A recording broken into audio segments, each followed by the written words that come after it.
All right, welcome back to the Spero Means Hope podcast, where we take storytelling to a whole new level by sharing amazing patient stories, interview experts in the community, and share resources for clinicians and students. So tonight we have with us Jamilra. How you doing, Jamilra? I'm doing good. Awesome. Well, thanks for being here with us.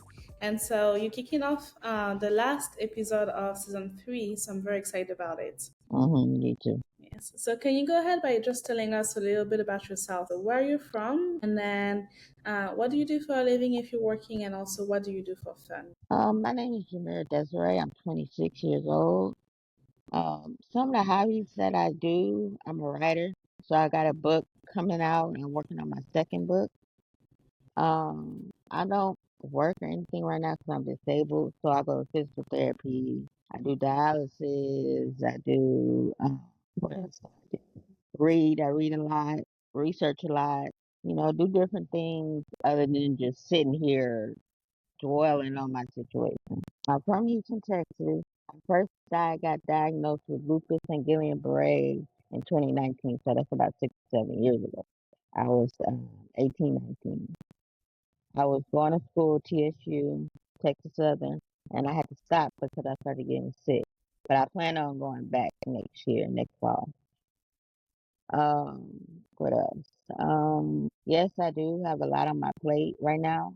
Because some of the diagnoses are gastritis, colitis, kidney failure, lupus, Guillain-Barre, fluid around my heart, lung inflammation, liver inflammation, large and small intestines inflammation. I have all that going on at one time. I try to keep the faith and just dwell with it, make sure it's good, make sure I don't stress myself out. Because if I'm stressed, I get sick, back to the hospital I go, and I'm not trying to go back. So yeah, that's a little bit backstory about me. So, Jamira, for those who are not very familiar with lupus or Guillain-Barre syndrome, Mm. can you talk a little bit about both conditions? Like how, I know it looks different for a lot of people, so how does it specifically affect you? With lupus, it's an autoimmune disease. It's when that the blood, because I have low red blood cells, so it attacks my uh what's the word I'm looking for? Immune system. The immune system? It attacks my immune system and attacks almost all the organs in my body. It attacks the organs in my body, fighting with the blood, fighting just to, get it out of my system. Of course, it's not something you can get rid of. Only medication you can only treat. So it's a lifelong disease that can affect the body through pain, um, not being able to do everyday life activities like you want to do it, um, and cause for you to go to dialysis, so the kidney failure. And I'm so young, so dealing with all this is a lot. It's a lot. Lupus is a lot. I didn't know what it was at first until I got the rash on my face. That's what the first symptom. The rash on my face, the butterfly rash. And it can be a lot.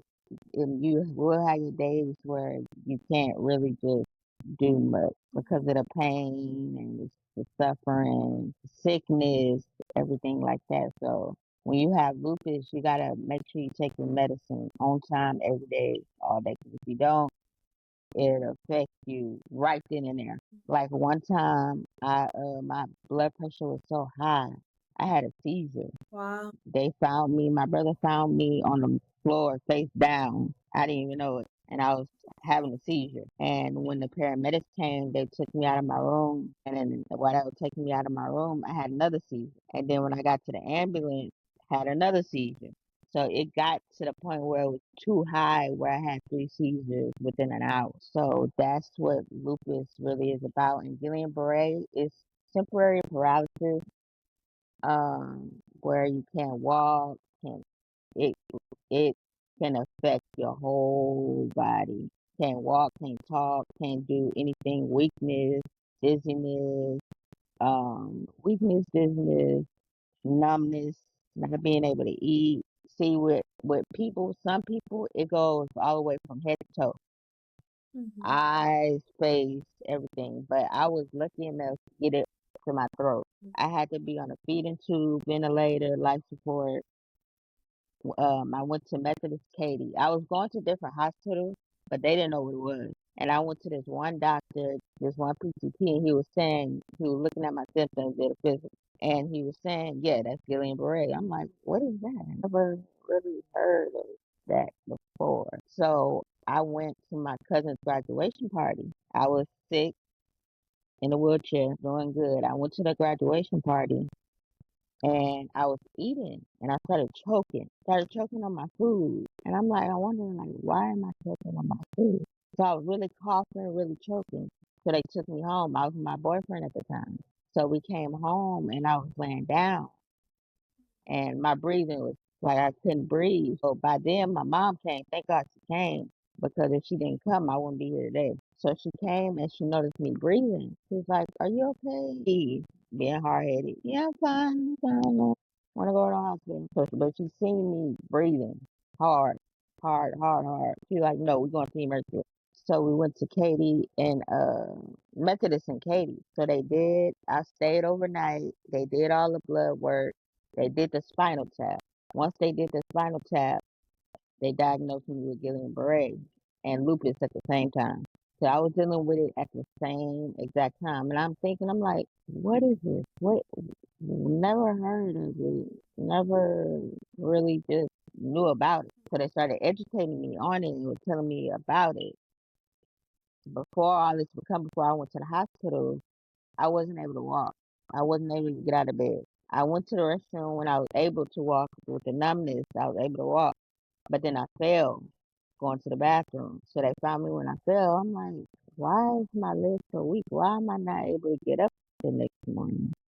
So that was going on, but as that was going on, the Guillain-Barre was progressing because I wasn't really doing much about it, and I didn't know about it. So as that was going on, that was going on, and then I was wheelchair bound. So after that, that's when I was going to the hospital, doing what I had to do, and then I was there from May 25th to June 13th of 2019. So I was on the ventilator and a feeding tube for a couple of days. Then they seen I was breathing on my own. They seen I was breathing on my own, so they took the breathing tube out. They kept the feeding tube in for a couple more days just so I can tolerate, vitamins and the drinks, the energy drinks that they was giving me before they take it out, so I could start eating regular food. So I was getting prayed for a while. I was in there. Chaplain came, parents came, family came. They were really upset because when the doctors were saying that I either get a trach, a hole in my side, or the ventilator with the mask. So, my dad, he wasn't feeling that. He was not feeling that. My mom couldn't take it, which I understand because who wants to see a child like that? So they decided on the uh, ventilator. So they put me to sleep to do the ventilator, the beam tube, and everything. Couldn't talk, do anything. I only could mouth words while I was going through all of that. So dealing with both of those can be challenging. I have my days where I just want to, like, no, I can't take it. I don't want to give up. But I know I can't because I got to keep it safe. I go to church almost every Sunday, getting prayed for. I talk to my pastor about it. He said, give it to God. Get your hands Amen. off of it. You can't control something that's out of your control. So just let him do his job. You step back. He got you. He brought you this far. He ain't gonna leave you. He ain't gonna leave you no more. He never Amen. left you. But you just think so, but he never left you. My faith before, I didn't have it. I'm gonna be honest. I didn't have the faith before. I was like, you know what? Just take me. I can't deal with this. I'm only 19, 18, 19. Half of my 20s is gone because I have to deal with this. I'm 26 now. So dealing with all this at one time, it can be challenging, but it's a challenge for me to get through it. It's just a hurdle. I know what to do. Once I get over this hurdle and this race, oh Yeah. yeah, I'm back. I'm back outside. I'm not Yeah. doing nothing. I'm back outside. I'm doing what I need to do. But as of right now, I have to do what I have to do in Yeah. order to get to the finish line, which is dialysis, the infusions. I'm getting an infusion actually right now. Mm. So all of that is really just helping me get back on my feet. And then I'm going to start PT again. Nice. So once that picks up, once that get through it, using my walker more, getting Nice. out of that wheelchair, 'cause that wheelchair's starting to get embarrassing. Because I know I can walk, but I'm being lazy right now, That was which I going to need to be my stop. next question.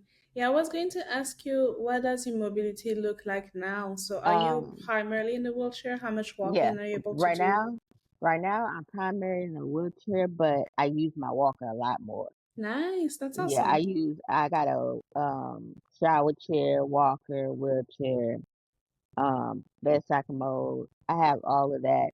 And this past Sunday I used my walker. Well, my Okay. braces, my AFOs. That's awesome. Honestly, I ain't think I can do it because I haven't been walking in a long time. It's been months since I walked. So Mm. once I got on the walker, it became natural. Like taking step by step and doing what I need to do to get to and from the car in the church, walking just natural. Like it Mhm. became natural, and I haven't walked in months. So I do exercises here. I do my therapy here until I get to the point where I'm doing somebody coming out to do PT. Because somebody Yeah. comes out to do PT. I'm just waiting on insurance. You know how insurance goes, they take care of them. Yeah. So while that's going, I'm doing it on my own. So yeah, that's the explanation for both of those. It can be hard, but I know I can get through it. Jamira, thank you for diving into what that looks like for you and your journey. Mhm. It's a lot to hear that all of that happened to you when you were just 19, Mhm. and all of your life changed. Yeah. Earlier at the beginning, you mentioned when you first got sick, you were at TSU. I'd love to hear a little bit about what were you studying when you were at TSU. What are some of your goals whenever you do go back to college? And then also that book you're writing. Talk to me about all of that. I want to hear about your Um, goals.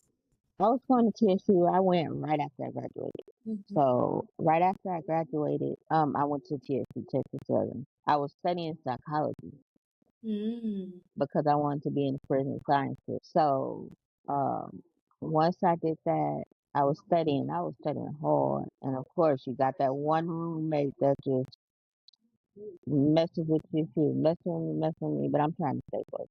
That's when I started getting sick. But I was studying psychology. It was a good experience because I never been on a college campus.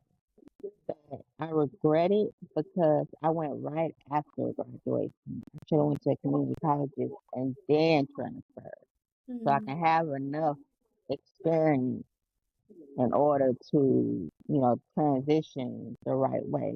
Going there, it was fun. It was fun while it lasted. I was having pretty much fun, met new friends, met new people, going to class, actually sitting in the college class. So it was fun while it lasted.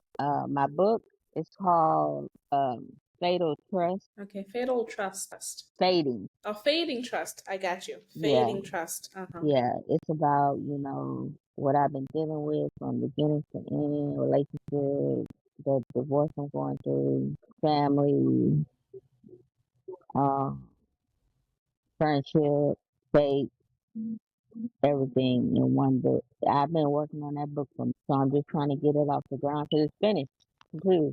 So I'm working on my second one now, but I want to get the first one out there because it's a lot of people that want to read it because it's my first book. Never really told nobody my story, so they're looking forward to it because I never say nothing about It does sound like you have a very interesting story. You briefly it. mentioned relationships. Can you dive a little bit more into that? Like, how did your diagnosis? How did that impact your relationships? At first, it was good.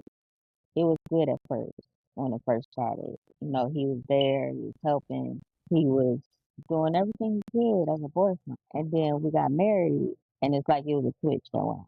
He couldn't handle it. He kept leaving because he's from Port Arthur. So he lied to me and said he was going here, he was coming back, and he never came back. And that was days when I was left by myself to fend for myself. So after that, he came back. All right, give him another chance. He young, give him another chance.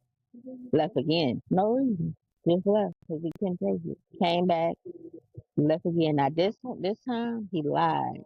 He said that his auntie was in the hospital on a deathbed, on her deathbed. Not true. Mm. He said that his mama sent his brother to come get him because his auntie was on her deathbed. Wasn't true. I talked to both of them. Never said that. So I said, okay, you know what? What can I do? How can I get rid of this? So we got married in 2022, February 19th. Right? We got married February 19th, so we were gonna do the Valentine's Day thing, but it was during the week. So we did it that weekend. So we got married. It was cool, calm. After 3 months after we got married, his brother got married. They treated her like she was the queen. They treated her with respect, treated them with respect. At their wedding, they was all there happy that was going on. So I'm looking at this. They posting on Facebook. So I'm looking at this. I'm like, it's not fair. And every time I would tell him about it, he would get mad at me. He didn't like that. He didn't like me talking about them. He always used to get mad when I bring it up. Dealing with all that, plus dealing It's with a his lot. family, trying to make them happy, which is stressing me out. And I let his brother and the girlfriend stay with me while the weather out there was bad. Y'all stay with me. Y'all treat me like this. Can't do it. He hurt me so bad to the point where I wasn't talking. I wasn't doing anything. I wasn't saying nothing. I was just looking around. My mom was asking me, um, what's wrong? Who is somebody doing something to you? I looked at her. She already knew. And she was like, who doing something to you? I looked his way. Then I looked back at him. That's when they found out they knew he was doing something to me. But in his eyes, he not doing nothing. He's there. In front of them, he's there. He pretend like he there, and then when they leave, I'm back in the room. He back in the living room. He didn't care at all. So during the marriage, we getting a divorce right now. He messed that up for me. That was my first marriage. So it's like I'm scared to fall in love again, get in a relationship, and get married because I don't want the same thing to happen. That's why I tell my story. If somebody's interested in me, I tell my story first so I can see if they can handle it. But not many people can handle it. If he would have told me, I'm young, I still got a life to live, I can't handle it, I'm still gonna help you out, but I can't handle it. I would have respected him more. But you kept going back and forth, leaving and making up stories and lying. I don't have no respect for you at all. And you wonder why you going through what you going through.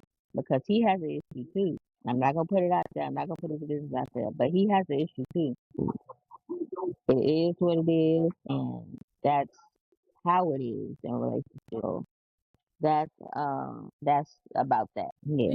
Thank you for sharing that part. Now, if Mhm. we look at the positive side of relationships, I feel like you've mentioned your mother, you've Mhm. mentioned your father. So Mhm. talk to a little bit about the people that you're thankful for that give you support in your journey. The people I'm thankful for is family, the few friends I do have, and most importantly, God. If it wasn't Hmm. for God, I would not be here. I wouldn't have made it this far.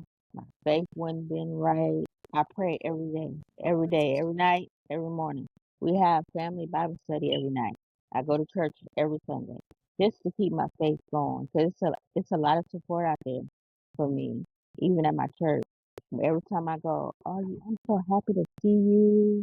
I'm glad you're doing good. When I'm in the hospital, I get phone calls, messages, love notes, everything. So I have a lot of support out there. And what I take from it, I'm not doing this for me. I'm not going through this for me. I'm going through this for somebody else.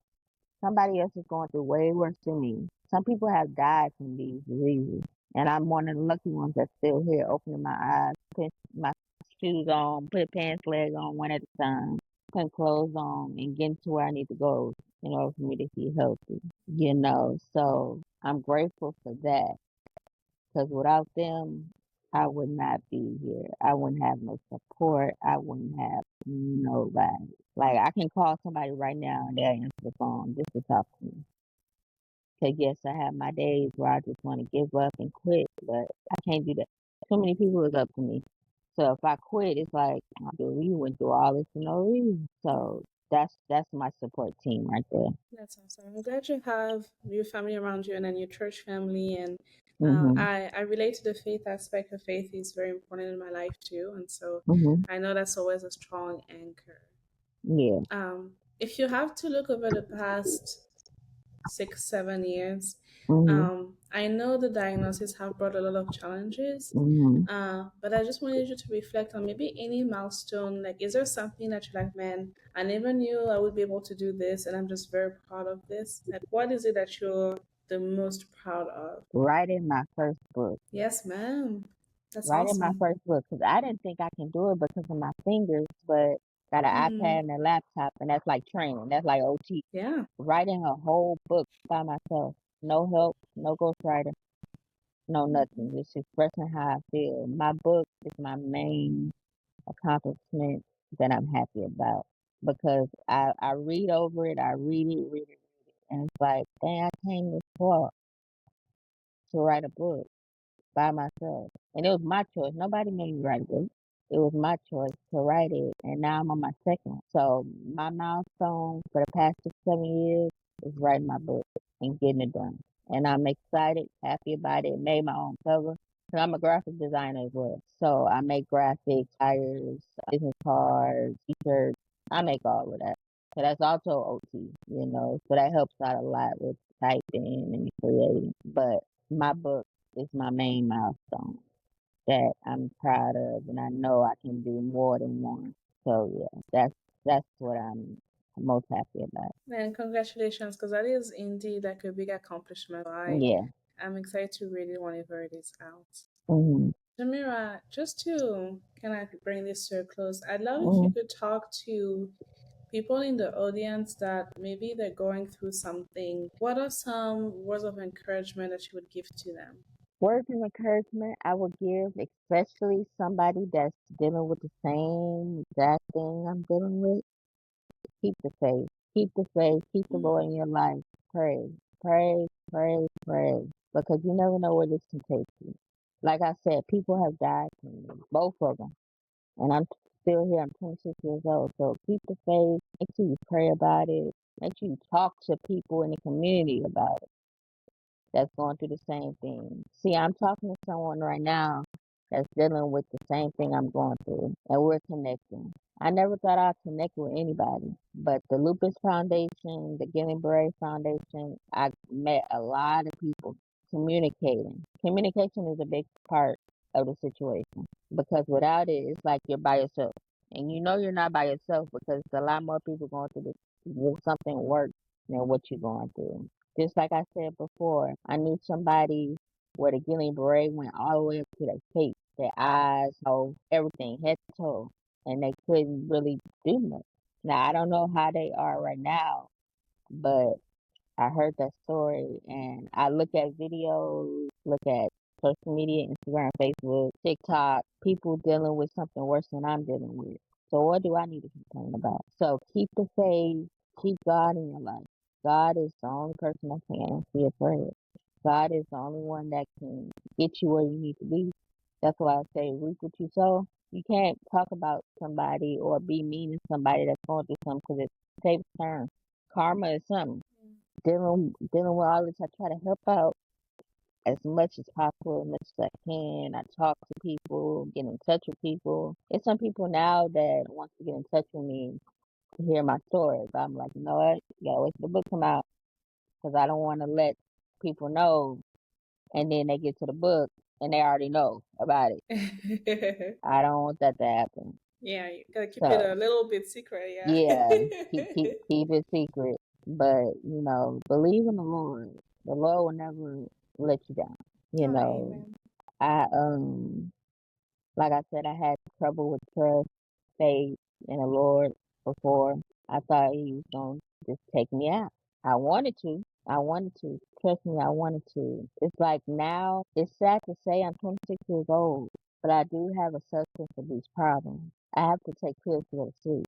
Because without it, I can go to sleep. So I pray, pray, pray. God, give me the strength to just go to sleep without taking any pills. Give me the sleep. Give me a rest of sleep. Make sure nothing happens to me over a while I sleep. 'Cause I'm scared to go to sleep. Because I'm scared I'm not going to wake up.